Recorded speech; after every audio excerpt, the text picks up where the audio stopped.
난 정말 엄마가 왜 이러는지 모르겠네.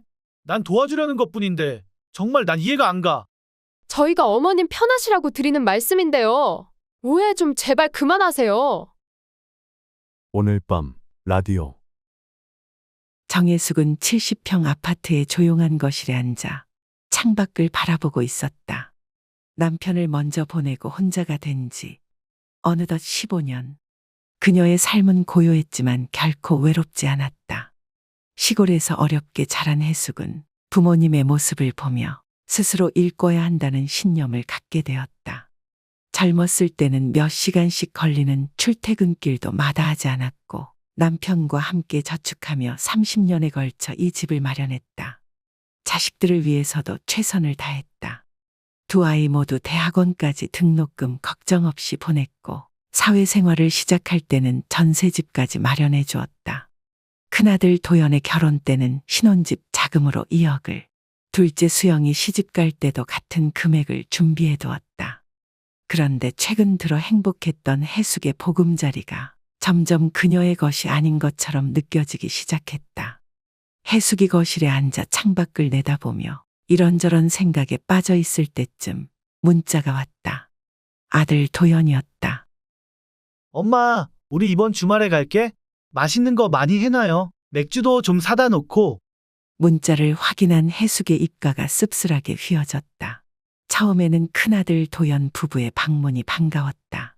하지만 최근 들어 그들의 방문 빈도가 잦아지면서 뭔가 달라지기 시작했다. 혜숙은 깊은 한숨이 나왔다. 그녀의 지인들은 늘 이렇게 얘기했다. 아들 내외가 자주 와서 좋겠어. 외롭지 않겠네. 하지만 그녀의 생각은 달랐다. 그들의 잦은 방문은 그녀의 삶에 대한 존중이 아니라 침해로 느껴졌다. 어머님, 저희 왔어요. 현관문이 열리자 며느리 윤지혜가 신발도 제대로 벗지 않은 채 냉장고부터 향했다. 혜숙은 말없이 지켜보았다. 도연은 소파에 몸을 깊숙이 파묻고는 리모컨을 집어들었다. 마치 자기 집인 양 편하게 구는 모습에 혜숙의 마음 한켠이 불편해졌다.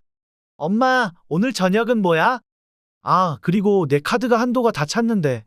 엄마 카드 좀 빌려주실래요? 처음에는 그래, 내 자식인데라며 그냥 넘어갔다. 10만 원, 20만 원 정도의 결제였으니까. 하지만 시간이 지날수록 금액은 점점 커져갔고 어느새 혜숙의 생활비까지 빠듯해지기 시작했다. 도현아, 혜숙은 조심스럽게 입을 열었다. 이제 좀 자제해야 하지 않겠니? 그러나 도연 부부의 반응은 예상 밖이었다. 미안함은커녕 당연하다는 듯한 태도였다. 엄마도 참, 자식한테 쓰는 돈이 아까워서 그래? 우리도 요즘 애 키우느라 진짜 빠듯해. 엄마 손자인데 엄마가 좀 도와주셔야지. 며느리도 거들었다. 맞아요. 요즘 교육비가 얼마나 비싼데요. 어머님은 혼자 사시잖아요. 혜숙의 가슴이 답답해졌다. 혼자라는 말이 그녀의 귓가에 꽂혔다. 남편과 함께 평생을 모아 장만한 이 집 그리고 그녀의 소중한 노후 자금. 이것들이 점점 도연 부부의 눈에는 그들의 당연한 몫처럼 보이는 것 같았다. 며칠 후 또다시 불쑥 찾아온 도연 부부. 윤지혜는 냉장고를 열자마자 짜증을 냈다. 어머님, 저희 온다고 말씀드렸는데 냉장고가 왜 이렇게 텅텅 비어 있어요? 맥주도 없고. 아직 장 안 보셨어요? 그래, 지금이라도 갔다 와, 엄마. 올 때 컵라면도 사와. 너무도 당연하게 자신에게 심부름을 시키는 아들과 며느리를 보며 혜숙은 피가 식는 것 같았다. 그리고 엄마, 다음에 우리 올 때까지 TV 좀 바꿔놔. 좀 더 크고 소리 좋은 걸로. 이거 오래돼서 볼 때마다 짜증나. 순간 혜숙의 얼굴에 분노가 서렸다. 그녀는 화를 누르며 말했다. 이 집이 내 집이지 니들 집이니? 멀쩡한 TV를 왜 바꾸라는 거야? 나는 불편한 거 없으니 괜찮다. 그리고 마트는 니들이 갔다 와야지 다 늙은 어미를 시키고 싶니? 도연은 비웃듯이 대꾸했다. 엄마, 우리 지금 TV 보는데 가긴 어딜 가. 그리고 부모 자식 사이에 무슨 네 집 내 집이야. 말을 참 섭하게 하네. 혜숙은 한심스럽게 그 둘을 쳐다봤다. 그리고는 곧 창밖으로 시선을 돌렸다. 노을이 지고 있었다. 그녀의 마음속에서도 무언가가 저물어 가는 것 같았다. 창가에 서서 그녀는 굳은 결심을 했다. 이제는 달라져야 해. 내 삶을 지켜야 해. 요즘 들어 부쩍 아들 도연의 양말 사업이 잘 안 되고 있었고 며느리 지혜의 디자인 일감도 줄어들면서 아들 부부는 점점 생활고에 시달리고 있었다. 그래서 해숙은 매달 생활비를 보태주고 있었지만 그마저도 돈 씀씀이가 큰 아들과 며느리는 항상 돈이 없다며 불평했다. 며느리는 명품을 좋아했고 예쁜 카페에 다니는 걸 좋아했다. 아들 도연도 시계 모으는 걸 좋아했다. 이 둘은 생활이 어려워져도 그것들을 처분할 생각은커녕 가끔 해숙에게 연락해서 신상을 사달라고 조르기까지 했다. 신혼 초반부터 자신들의 벌이에 비해 더 많은 지출을 해버렸고 결국 사업이 어려워지자 신혼집도 처분하고 작은 원룸으로 이사했다. 그리고 그들은 주말이면 해숙의 집에 찾아와 해숙의 개인 생활을 방해하고 있었다. 엄마, 우리 지금 경제적으로 진짜 어려운 상황이야. 도연이 뻔뻔하게 말했다. 우리 그냥 아예 당분간 여기서 먹고 자게 해주면 안 돼? 어차피 방도 남잖아. 해숙은 참을 수 없다는 듯 냉소적으로 웃었다. 내 집이 너희 호텔인 줄 아는구나. 절대 안 되니 꿈도 꾸지 마라. 옆에 있던 윤지혜가 교묘하게 개입했다. 어머님, 어차피 곧 도연 씨한테 남겨주실 거 이참에 도연 씨한테 명의 넘겨주시면 안 되나요? 저희가 모실게요. 며느리 지혜가 적극적으로 나서서 유산을 미리 내놓으라고 말한다. 해숙은 헛웃음이 나왔다. 하지만 도연의 태도는 점점 더 뻔뻔해졌다. 그래, 엄마. 어차피 곧 줄 거면서 좀 미리 넘겨주고 편하게 놀러나 다녀. 우리가 알아서 관리할게. 해숙은 더 이상 참을 수 없었다. 이제 그녀의 인내심은 완전히 바닥났다. 나 아직 건강하고 이 집은 넘겨줄 생각 없으니 꿈도 꾸지 마라. 내 집에서 당장 나가. 그녀의 목소리에는 절대적인 단호함이 깃들어 있었다. 며칠 후 해숙이 아들과 갈등을 겪고 한숨을 쉬던 날, 둘째 수영은 그런 어머니의 모습을 보고 오빠에게 전화를 걸었다. 오빠, 엄마한테 너무 지나치지 않아? 대체 언제까지 엄마한테 생활비 받으면서 살려고 그래? 그리고 엄마도 자기 삶이 있는 사람이야. 주말마다 새언니랑 가서 그러고 있으면 어떡해? 도연은 비꼬듯이 대꾸했다. 수영아, 난 그저 엄마한테 효도하는 거야. 혼자 사시는 엄마가 외롭지 않게 자주 방문하고 시간 보내고 관리하시기 힘드실 테니 우리가 들어가서 사는 게 효도 아니면 뭐겠어. 수영은 깊은 한숨을 내쉬었다. 그녀는 오빠의 뻔뻔함을 아주 잘 알고 있었다. 어렸을 때부터 도연은 부모님, 특히 어머니를 자신의 방식대로 통제하려 했다. 원하는 건 반드시 얻어내야만 집이 평화로울 수 있었다. 며칠 후 해숙은 친구들과 떠났던 부산 여행에서 돌아왔다. 집에 들어서자마자 그녀의 얼굴이 굳어졌다. 거실은 완전 난장판이었다.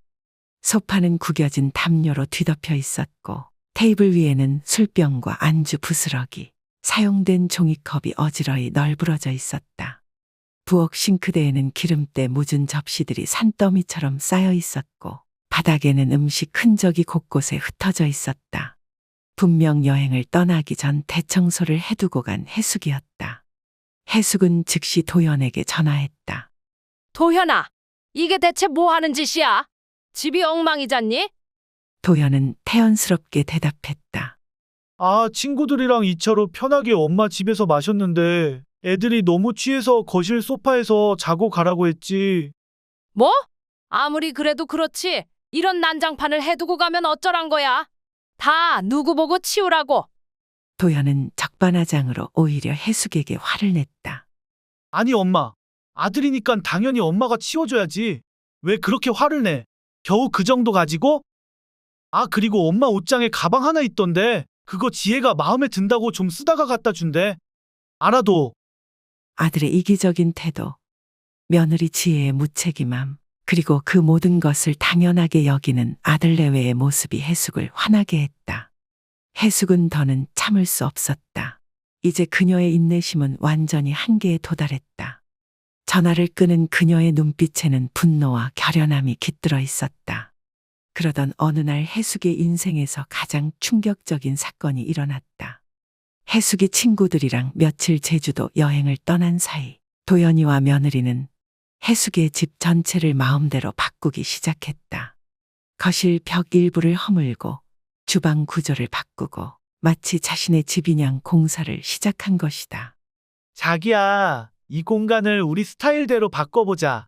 도연이 아내 윤지혜에게 말했다. 윤지혜는 휴대폰을 하며 답했다. 너무 좋아. 이 집 우리 집보다 평수도 넓어서 마음에 들어. 이번에야 말로 우리 집이랑 바꾸자고 하자. 그럴까? 내가 조금만 더 말해볼게. 곧 넘겨주실 거야. 빨리 주시면 좋겠다. 기다리기 정말 지친다. 해숙이 돌아왔을 때 그녀의 충격은 이루 말할 수 없었다. 30년간 가꿔온 공간이 완전히 다른 모습으로 변해 있었다. 벽에 걸려있던 가족 사진들은 무단으로 치워졌고 남편과의 소중한 추억이 담긴 기념품들은 박스에 아무렇게나 처박혀 있었다. 돌아온 해숙을 보며 도연은 뻔뻔하게 말했다. 엄마, 이 큰 집 혼자 관리하기 힘들잖아. 이번 참에 이 집은 우리한테 넘기고 엄마는 우리가 살던 원룸으로 이사하는 게 어때? 그의 제안은 사실상 협박에 가까웠다. 해숙은 이제 분노를 넘어서 무서워지기 시작했다. 내가 남편 없이 혼자 지내서 이런 일들까지 당하는 건가 하며 온갖 생각이 다 들었다. 이건 명백한 주거 침입이자 재산권 침해야.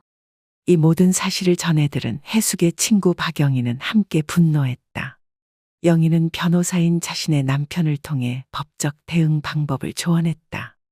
영희를 만난 후 집에 돌아간 해숙은 더 충격적인 장면을 목격했다. 도연 부부가 해숙의 개인 금고까지 열어본 흔적이 있었다는 점이었다.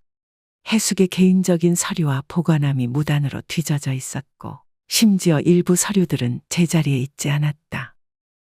이 집은 내 것이야. 니들이 감히 여기가 어디라고 마음대로 해집고 다녀. 도연은 오히려 화를 냈다. 엄마, 왜 이렇게 예민하게 굴어? 우리가 남이야, 가족이잖아. 그는 잠시 말을 고르는 듯 하더니 한층 부드러운 목소리로 덧붙였다. 그리고 내가 얼마 전에 부동산에 물어보니까 요즘이 집 팔기 딱 좋은 시기래. 집값도 오르는 추세고. 해숙은 아들의 말꼬리에 숨겨진 의도를 읽었다. 겉으로는 걱정하는 척하면서 속으로는 이 집을 노리고 있다는 걸. 남편과 함께 평생을 모아 장만한 이 보금자리를 마치 자신의 당연한 몫인 양 바라보는 아들의 눈빛이 차갑게 느껴졌다. 도연아, 해숙이 조용히 입을 열었다. 내 집 걱정은 네가 하지 않아도 된다. 엄마가 알아서 잘 살고 있으니까. 난 정말 엄마가 왜 이러는지 모르겠네. 난 도와주려는 것뿐인데 정말 난 이해가 안 가. 옆에서 지혜가 한숨을 쉬며 끼어들었다. 저희가 어머님 편하시라고 드리는 말씀인데요. 오해 좀 제발 그만하세요. 해숙의 귀에는 더 이상 그들의 말이 들리지 않았다. 윤지혜 역시 뻔뻔스럽게 집을 자신들의 것처럼 여기고 있었다.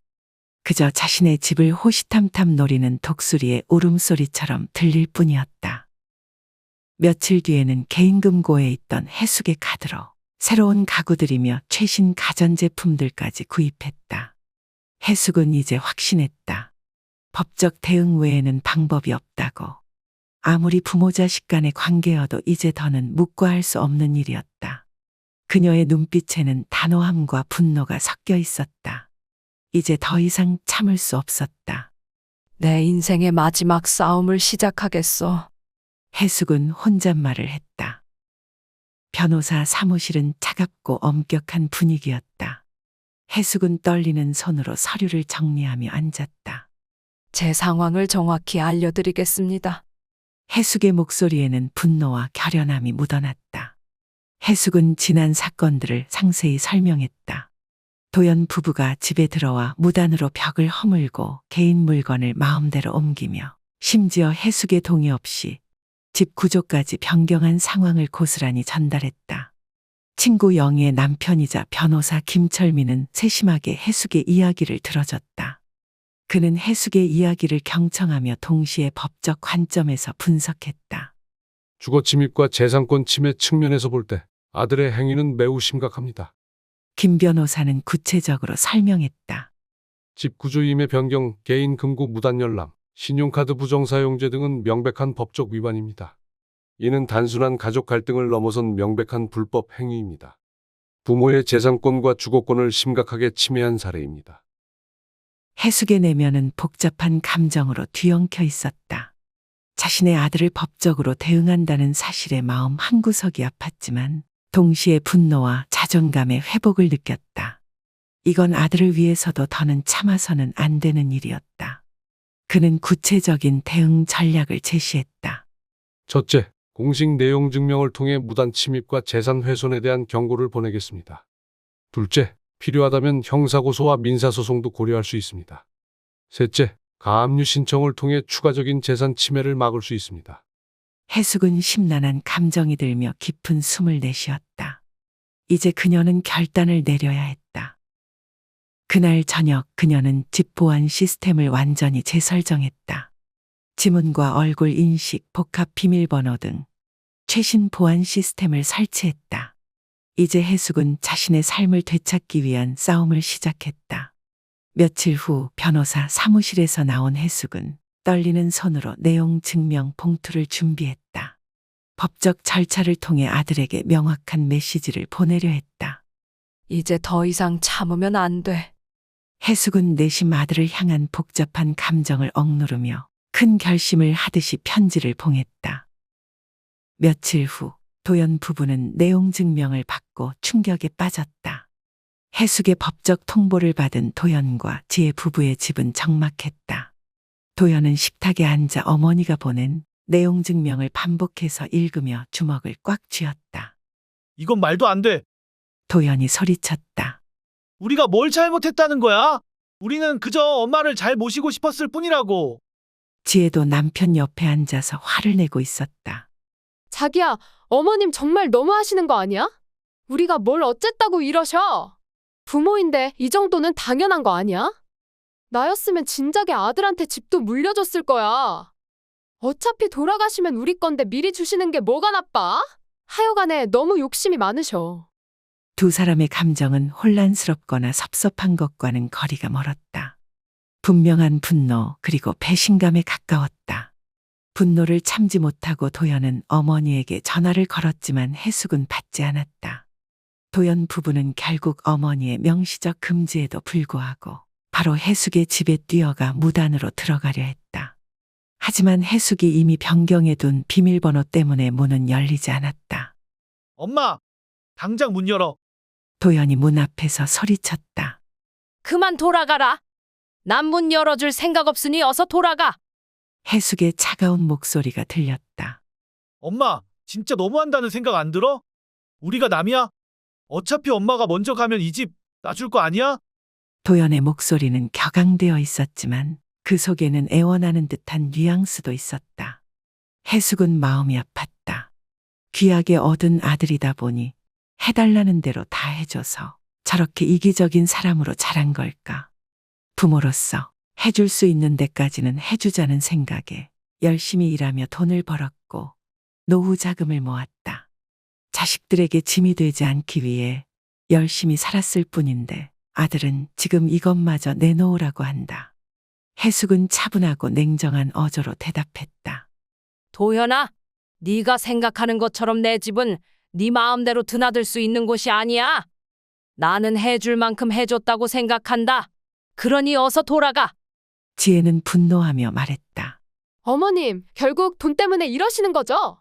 그 돈들 혼자 다 쓰고 가시려고요? 아버님 생명보험금도 그대로 갖고 계시잖아요. 무덤에 갖고 들어가시려고 그래요?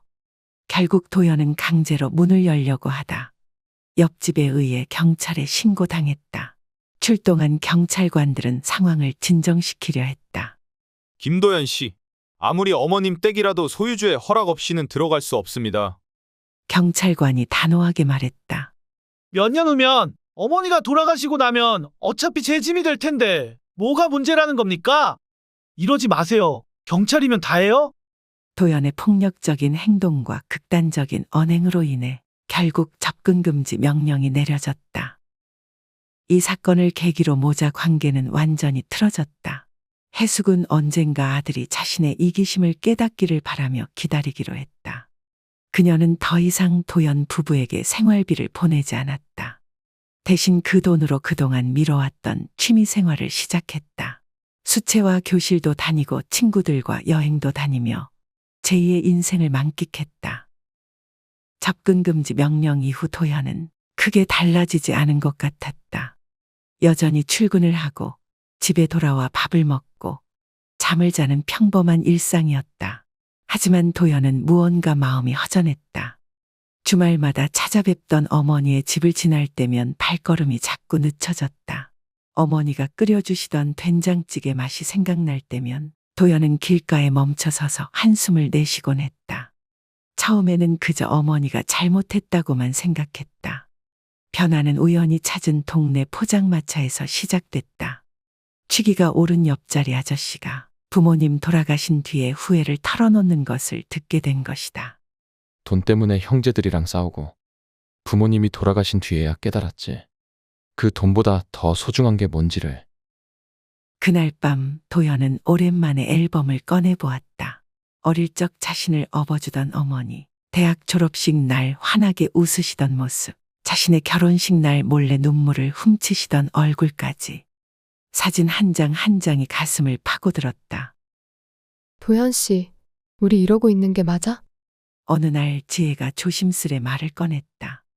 지혜도 친정어머니가 편찮으신 친구의 이야기를 듣고 많은 생각이 들었다고 했다. 평생 자신만을 위해 살아오신 어머니였다. 남편을 일찍 보내시고 홀로 남매를 키우느라 재혼도 않으셨다. 이제 겨우 시작하신 제2의 인생을 자신이 돈 때문에 망치려 했다는 생각에 도연의 눈시울이 뜨거워졌다. 그렇게 도연은 조금씩 변화했다.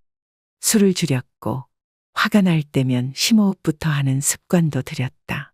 주말마다 들렀던 어머니 집 근처 산책로를 혼자 걸으며 지난 날들을 돌아보았다. 상담사를 찾아가 자신의 분노와 집착에 대해 이야기를 나누기도 했다. 3년 후 해숙의 아파트 거실. 엄마, 내가 정말 미안해. 용서해 주세요. 도연이 깊이 고개를 숙였다. 그의 옆에는 지혜도 무릎을 꿇고 앉아 있었다. 지난 3년 동안 많이 생각했습니다. 저희가 얼마나 이기적이고 못된 짓을 했는지. 어머니의 행복과 평안한 노후는 생각지도 않고 저희 욕심만 앞섰네요. 도연의 진심 어린 사과에 해숙은 잠시 말을 잊었다. 지난 3년은 그녀에게도 큰 변화의 시간이었다. 알았다. 하지만 너희 둘 다 이제는 달라져야 한다. 해숙이 단호하게 말했다. 엄마를 위해서가 아니라 너희들 자신을 위해서라도 스스로의 삶을 책임지는 법을 배워야 해. 난 이제 너희에게 돈 한 푼 주지 않을 거야. 대신 너희가 앞으로 진정한 반성과 노력을 보여준다면 모자지간의 정은 회복할 수 있어. 도연 부부는 고개를 끄덕였다. 그들은 이미 변화의 첫걸음을 내딛고 있었다. 도연은 양말 사업에 허황된 꿈을 접고 안정된 회사에 취직했고 윤지혜도 과도한 소비를 줄이고 진지하게 일을 시작했다. 그리고 하나 더. 이 집은 내가 살아있는 한 절대로 너희에게 넘기지 않을 거야. 이건 단순한 재산이 아니라 내 삶의 터전이고 너희 아버지와의 추억이 담긴 곳이니까. 해숙의 단호한 목소리에는 더 이상 망설임이 없었다. 도연과 지혜는 그제서야 진정으로 이해했다. 이 집이 단순한 부동산이 아닌 한 여성의 소중한 삶의 공간이라는 것을. 알겠어. 이제 정말 이해했어. 그날 이후 해숙의 집에는 진정한 평화가 찾아왔다. 도연 부부는 한 달에 한 번 정중히 약속을 잡고 방문했다. 그들은 더 이상 냉장고를 마음대로 열지 않았고 해숙의 공간을 존중했다. 무엇보다 해숙은 자신의 삶을 되찾았다. 그녀는 이제 당당하게 말할 수 있었다. 이것이 바로 내가 꿈꾸던 진정한 황혼의 삶이었다고.